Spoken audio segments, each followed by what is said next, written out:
इथं कसं फुलांचं डेकोरेशन केलंय. घड्याळ royal national institute of blind people म्हणजे आंधळ्या लोकांचं इन्स्टिट्यूट.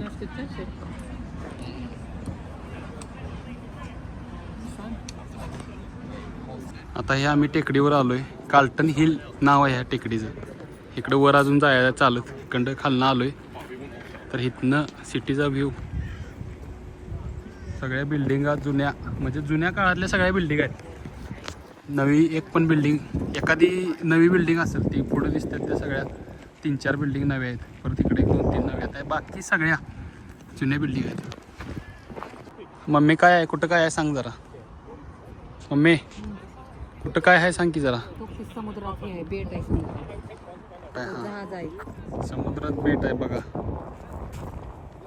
आणि काय जहाज आहे प्रवाशांचं. हे बघू शकताय. प्रवासी जहाज आहे. पलीकडे डोंगर आहे ती. मस्त सिटी आहे, एकदम मस्त व्ह्यू आहे. खाली जहाज आहे आणि वर विमान आहे, फ्लाईट बघू शकता.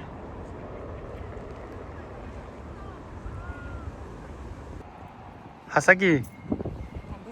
हा मम्मी हस.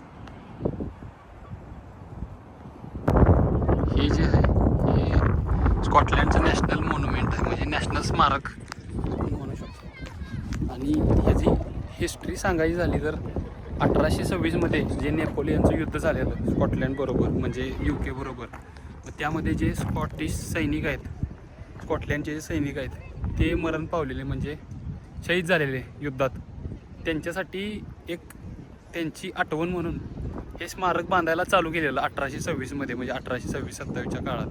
आणि त्याच्यानंतर ते स्मारक बांधायला चालू केल्यावर ते बांधलं जरासं आणि नंतर ते अपूर्णच राहिले. ह्याचं बांधकाम अपूर्ण राहिल्याचं कारण म्हणजे ह्यासनी जे पैसे लागणार होते 18व्या शतकात की हे बांधण्यासाठी, ते ह्यासनी पैसे कमी पडल्यामुळं हे बांधता आलं नाही त्या काळी. तर ह्या टेकडीचा वापर म्हणजे 15व्या शतकात ह्या टेकडीवर सैनिकांनी वगैरे कोणाला दोषी कोण असेल त्याला फाशी देण्यासाठी किंवा त्यांचे जे सार्वजनिक विधी होते त्या विधीसाठी ह्या टेकडीचा वापर करण्यात येत होता. आता तुम्हाला सगळ्यात खतरनाक व्ह्यू दाखवतो सिटीचा. तिकडं दिसतोय त्याच्यापेक्षा इथनं कसा दिसतोय बघा.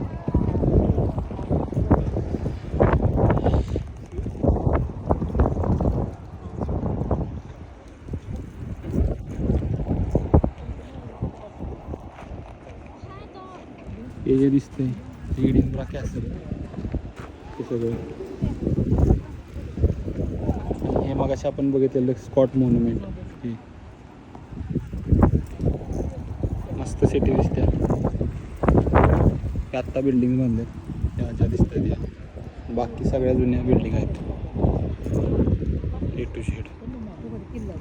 1819च्या काळात म्हणजे 1800च्या काळात मोस्टली बिल्डिंग सगळ्या बांधलेल्या.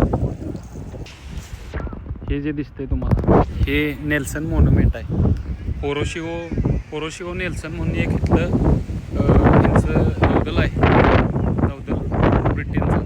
1805ला ट्रॅफिकरची जी लढाई झाली त्या लढाईत जे होरोशिओ त्यांच्या स्मरणार्थ हे नेल्सन मॉन्युमेंट बांधलेलं आहे. आणि ह्याचं वैशिष्ट्य म्हणजे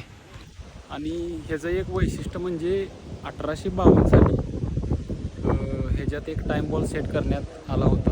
आणि टाईम बॉलचं एक वैशिष्ट्य आहे की दररोज दुपारी 1 वाजता टाईम बॉल खाली पडतो आणि तिकडं जे एडिनब्रा कॅसल आहे त्या एडिनब्रा कॅसलमधून तोफेचा आवाज येतो 1 वाजता. मगाशी 1 वाजता आम्हाला तोफेचा आवाज आलेला, आम्हाला काही कळलं नाही काय विषय आहे काय नेमका. पण आत्ता इथं आल्यानंतर कळालं की तोफेचा आवाज काय येतो.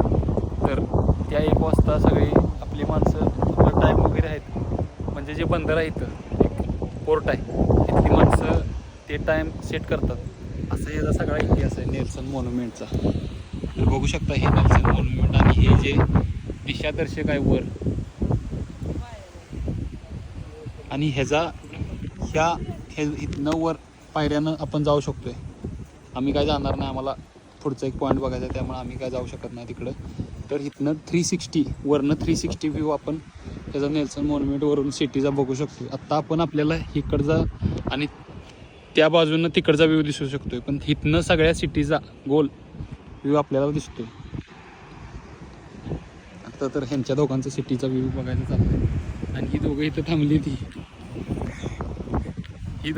म्हणजे हे वेट करत आहेत माझा व्हिडिओ कधी संपतोय आणि कधी एकदा फोटो काढतोय आम्ही, असा विषय झाला आहे. मम्मीला तर कुठल्या पॉईंटमध्ये गेले, इकडे गेलो तिकडे गेलो, फोटो मम्मीनं तर एवढंच लावलं आहे, फोटो काढा. आपण एवढं पैसे घालून इथं आले, फोटो काढलाच पाहिजे. तर आता फोटो काढतो.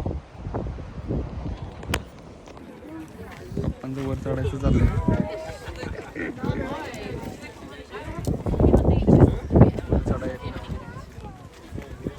ट्राय करायला लागतं वर चढायला. वर